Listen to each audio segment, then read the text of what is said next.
హింసను తెదేపా ప్రేరేపించదు. రాష్ట్రంలో ఎక్కడ భౌతిక దాడులు జరగవు. హింసను తెదేపా ప్రేరేపించదు. Nara Lokesh red book reality.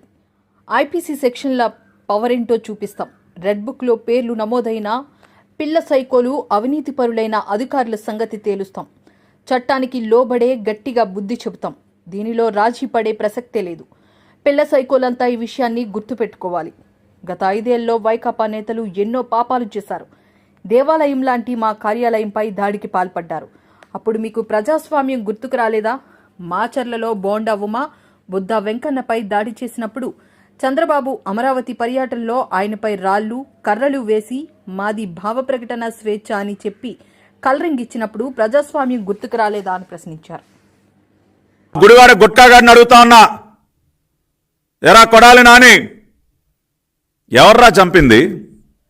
Girinath Chowdary అనే తెలుగుదేశం పార్టీ నాయకుడిని ఎవరు చంపింది? మీ పార్టీ సైకో మోకలు కాదా? ఏమయ్యా పేరుని నాని, ఏంటయా మాట్లాడుతా ఉన్నావు మీడియా ముందుకొచ్చి?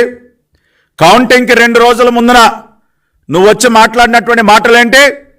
గంటలు లెక్క పెట్టుకుండ్రా, మీ సంగతి తేలుస్తాం. ఏది కౌంటింగ్కి 2 రోజుల ముందు? దాన్ని బట్టి అర్థం కావట్లేదా మీ వ్యవహార శైలి ఏంటో? ఒక పక్కన ఇటువంటి దారుణాలు చేస్తూ ప్రజలు మక్కిలరగొట్టి మిమ్మల్ని మోకాళ్ళ మీద నుంచోబెట్టిన 11 సీట్లతో మిమ్మల్ని మోకాళ్ళ మీద నుంచోబెట్టారు ఈ రాష్ట్రంలో.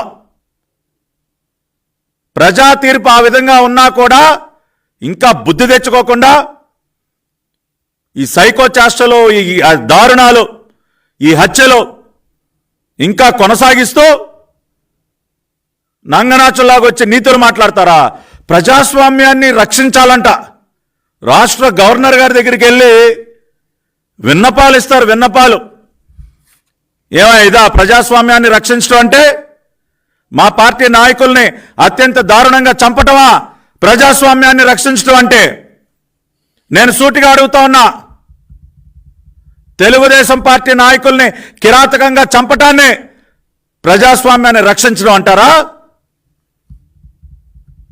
5 సంవత్సరాలు మీరు చేసినటువంటి పాపాలు, దాని యొక్క పర్యవసానమే మీరు చూశారు. జూన్ 4వ తేదీన 151 నుంచి 11 స్థానాలకి పడిపోయారు మీరు. కనీసం ప్రతిపక్ష హోదా కూడా దక్కలేదు. సిగ్గుపడకుండా ఇంకేం మొక్కలు పెట్టుకుని వస్తా ఉన్నారా మీడియా ముందుకు? మీరు ఏ మొక్కం పెట్టుకుని వస్తా ఉన్నారు? నిజమైనటువంటి దేవుడి స్క్రిప్ట్ ఏంటో జూన్ 4వ తేదీన చూపించాడు ఆ భగవంతుడు. 151లో మధ్యలో ఉన్నటువంటి 5ని చెరిపేశాడు ఆ భగవంతుడు. దేనికో తెలుసా? ఆ 5 సంవత్సరాల, మీ 5 సంవత్సరాల పరిపాలన ఒక కళంకం ఈ రాష్ట్రానికి. అటువంటి కళంకాన్ని రూపుమాపాడు ఆ భగవంతుడు. అందుకనే 5ని చెరిపేసి మీకు కేవలం 11 మాత్రం మిగిల్చాడు. ఆ విషయాన్ని అర్థం చేసుకోకుండా ఏంటయా మీరు మీడియా ముందుకు వచ్చి మాట్లాడేది? ఇవాళ నేను ఈ మీడియా సమావేశం ద్వారా ఒకటే చెప్తా ఉన్నా, ఎస్, తెలుగుదేశం పార్టీ నిజంగా ప్రజాస్వామ్యాన్ని గౌరవించినటువంటి పార్టీ రాష్ట్రంలో తెలుగుదేశం పార్టీ. కూటమి పార్టీలు జనసేన, భారతీయ జనతా పార్టీ ప్రజాస్వామ్య పరిరక్షణ ఉద్యమాన్ని చేపట్టాం మేమందరం కూడా కలిసి. ఇవాళ రాష్ట్రంలో తిరిగి ప్రజాస్వామ్యాన్ని బ్రతికించాం మేము. అటువంటి మాకు ప్రజాస్వామ్యం యొక్క పాఠాలు మాకు చెప్తారా? ఇటువంటి దారుణాలు కొడిగడుతూ మీరు ప్రజాస్వామ్యం గురించి మాట్లాడతారా? నారా చంద్రబాబు నాయుడు గారు మాకు ఒక క్రమశిక్షణ అలవాటు చేశారు. ప్రజాస్వామ్య విలువల గురించి మాకు ఎన్నోసార్లు ఆయన హితబోధ చేశారు. ఇవాళ అందుకనే చెప్తా ఉన్నాం, మీరేమీ ప్యాంట్లు జరుపుకోక్కర్లేదు. ఇవాళ వచ్చి అయ్యో బాబు అని గుండెలు బాదుకుంటా ఉన్నారు. ఈ గుండెలు బాదుకునేటటువంటి పిల్ల సైకోలందరికీ చెప్తా ఉన్నా తెలుగుదేశం పార్టీ పక్షాన, అరే బాబు మీరెవరూ ప్యాంట్లు తడుపుకోవద్దు. నేను హామీ ఇస్తా ఉన్నా, రాష్ట్రంలో ఎక్కడా కూడా మీ పైన భౌతిక దాడులు జరగవు. మీ ఇళ్ల పైన దాడులకు ఎవరు తెగబడరు. మీ కుటుంబ సభ్యులను ఎవరు కూడా భయభ్రాంతులకి గురి చేయరు. నాది హామీ, చంద్రబాబు నాయుడు గారి పక్షాన, లోకేష్ గారి పక్షాన, తెలుగుదేశం పార్టీ పక్షాన, కూటమి పక్షాన నేను హామీ ఇస్తున్నా. మేము అటువంటి పద్ధతిలో మేము వెళ్ళదలుచుకోలేదు. మేము హింసని ప్రేరేపించము. ఆ మార్గం మాది కాదు. కానీ అరే, మీ అందరికీ చట్టం పవర్ ఏంటో చూపిస్తాం. కానూన్ కా హాత్ బహుత్ లంబా హై అని చెప్తా ఉంటారు కదా. చట్టం యొక్క చేతులు ఎంత దూరమైనా వెళ్ళగలవని చెప్పి నిజమైనటువంటి ఐపీసీ సెక్షన్ల పవర్ ఏంటో మీకు చూపిస్తాం.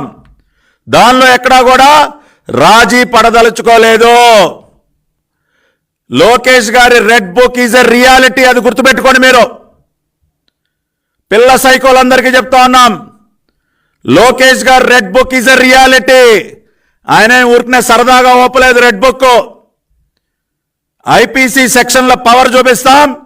రెడ్ బుక్ లో నమోదైనటువంటి ప్రతి ఒక్క వైసీపీ పిల్ల సైకోకి, అవినీతి పరులైనటువంటి అధికారులందరి సంగతి తేలుస్తాం. Within the legal framework, చట్టానికి లోబడే మీ అందరికీ గట్టిగా బుద్ధి చెబుతాం. దానిలో ఏ విధంగా కూడా రాజీ పడేటటువంటి ప్రసక్తే లేదు.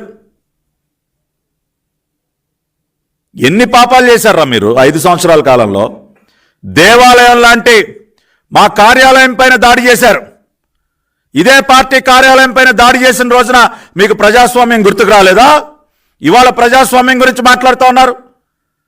మా అందరికీ తండ్రి లాంటి వ్యక్తి నారా చంద్రబాబు నాయుడు గారు, ఆయన ఇంటిపైన దాడి చేసిన రోజున మీ జోగి రమేష్ అనే పిల్ల సైకో ఆ రోజున గుర్తుకు రాలేదా? ప్రజాస్వామ్యం అంటే ఏంటో ఇవాళ ఎంతమందిని మాచర్లలో బోండమ్మ గారి పైన, బుద్ధా వెంకన్న గారి పైన దాడి చేసిన రోజున గుర్తుకు రాలేదా మీకు? చంద్రబాబు నాయుడు గారు అమరావతి పర్యటనకు వెళ్ళిన రోజున ఆయన పైన రాళ్లు కర్రలు వేసి మాది